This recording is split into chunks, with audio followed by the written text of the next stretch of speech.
Hello and welcome back. This is CCP Fozzie, joined by Elise Randolph. I hope all of your heart rates have slowed down a little bit after that last match, and we're getting ready for the next one for you. It's Methodical Alliance versus End of Life.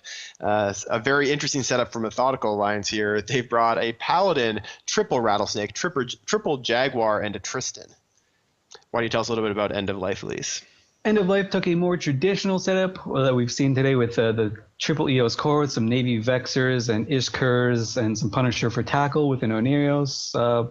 They came in at a range. Both teams came in at range, but because they came in at basically the same type of beacon, they're actually really, really close to one another.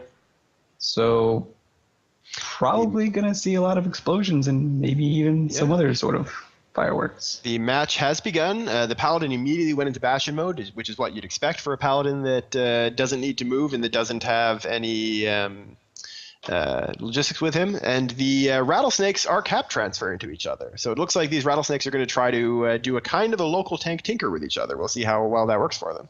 That's actually very, very clever. End of Life has rep drones out, and see if Methodical can be clued in on this and start shooting those things. Because with the amount of rep drones they have, it's going to be tough to break anything. Mm-hmm. The End of Life EOS of Lindsay is taking a bunch of damage, but is holding up pretty well in the tank. He's got reps on him from the Oniros. EOSs, of course, have very good resist, like all command ships, and so he's not going to be very easy to take down. We'll have to see whether the Methodical guys keep focusing on him or whether they give up eventually and switch, because he is hanging on pretty well at about 60% armor. Yeah, those drones out of Onirios and an EOS just by itself is really good. You see these Punishers taking a little bit of just incidental damage.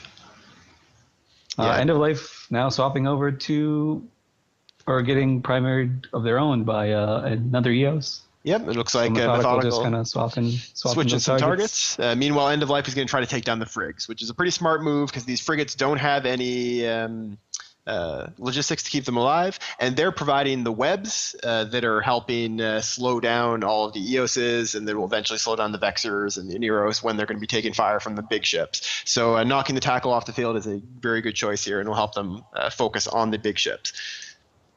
Yeah, absolutely. As we say that the two Jaguars just melt, third one gone, Jaguar's gone. There are no bursts or anything fancy to rep those guys up.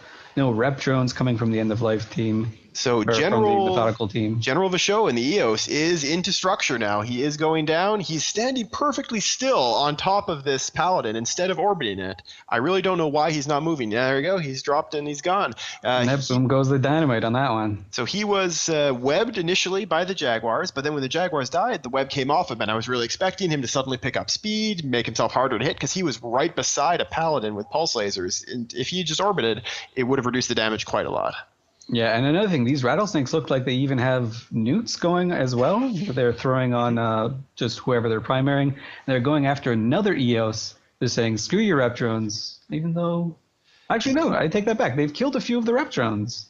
Yeah, the EOSs, meanwhile, they're primarying the Paladin. So End of Life is focusing all their damage on the Paladin, which is apparently just not noticing the damage at all. It is just sort of sitting there, feeling perfectly fine with itself. It went through shields. It's being neuted by the EOSs, as those EOSs themselves are being neuted by the Rattlesnakes. But it's hanging very pretty right now.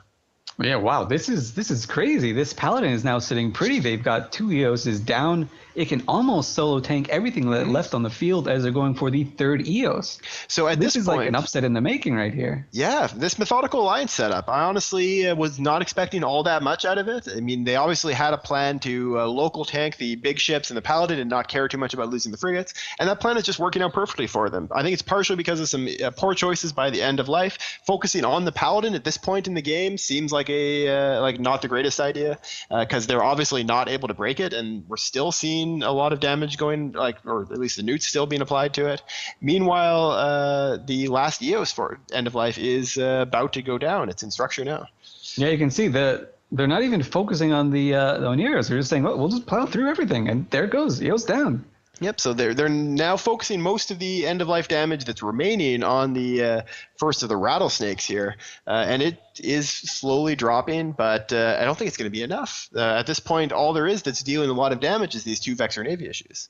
Yeah, if these Rattlesnakes have a cap chain going, they should be able to run their local tank indefinitely. I don't see many newts or anything from the end of life team to affect that at all. Still, the Rattlesnake is breaking. Obviously, if they could have this one back, they'd probably be shooting the Rattlesnake from the beginning. Mm-hmm. But that's kind of a tough call to make, I guess. Yeah, I mean, what they might have been afraid of is that if the fight went very long and the Paladin was still alive, that the Paladin could beat them on points, because that's always the danger of a Bastion Marauder. If it's alive at the end of the fight and when you have much of your DPS off the field, it can just become impossible to kill them. But in this case, their better bet might have been to try to knock down some of these Rattlesnakes and then try to win on points by just keeping range from the Paladin. As we see, there are Neros now going down, and after that, I'm sure the rest of the team's going to fall apart pretty quickly. Yeah, this is an amazing showing from the Methodical Alliance. They're making veteran decision-making, going after the Oneros right now when they realize that, hey, we might lose a Rattlesnake here. We got to at least trade it for these Oneros so we can have a chance for the end game. Yeah, they're making excellent choices all around. They built a setup that isn't made for trading a lot of ships really quickly. Doesn't have the highest damage, but it's a very strong tank and good staying power. The Paladin especially when it's in Bastion is immune to damps and tracking disruptors, which means there's nothing you can really do to prevent that damage from coming onto your team, especially when you're standing still beside it. And so the Methodical Alliance has, shall I say it methodically, been able to just pick apart the end of life team. Yeah, no, absolutely. And even then, like this Paladin, like they had an answer for everything. This Paladin's got smart bombs in his highs. He is killing all of the drones coming from end of life. And so even if the fight was long and drawn out, still looking okay. This Rattlesnake belonging to Targ something. Taking a long time to die. He's boosting again. He's probably going to go down, but too little too late. Who cares if he dies? I think this Paladin can just solo the rest of the team right now. Yeah, I mean, yes, I think that's pretty much a foregone conclusion at this point, especially considering that the Paladin almost doesn't need to kill anything else. All he has to do is survive, and he'll win the match on points. And as this Vexor Navy issue goes down, they're going to be trading the first of their Rattlesnakes for a Vexor Navy. That's actually a bigger loss, really, at this point for End of Life, because that's almost half of the DPS off of End of Life's team. Yeah, exactly. So Algos is taking damage, too. Just like the Rattlesnakes have some guards out, so that's what's doing most of the damage and projecting. You don't always see sentry drones on Rattlesnakes. We haven't today seen that all the time, but this is working really well. Vexor down. There's only one Navy Vexor left. I think this Paladin is just kind of maybe celebrating a little bit, not repping. There we go, one giant. Yeah, one giant. He didn't want to over-rep with his gigantic Marauder bonus in Bastion. Marauders, of course, have incredibly strong tanks, which makes them very good for this tournament, which is why they have a huge point cost.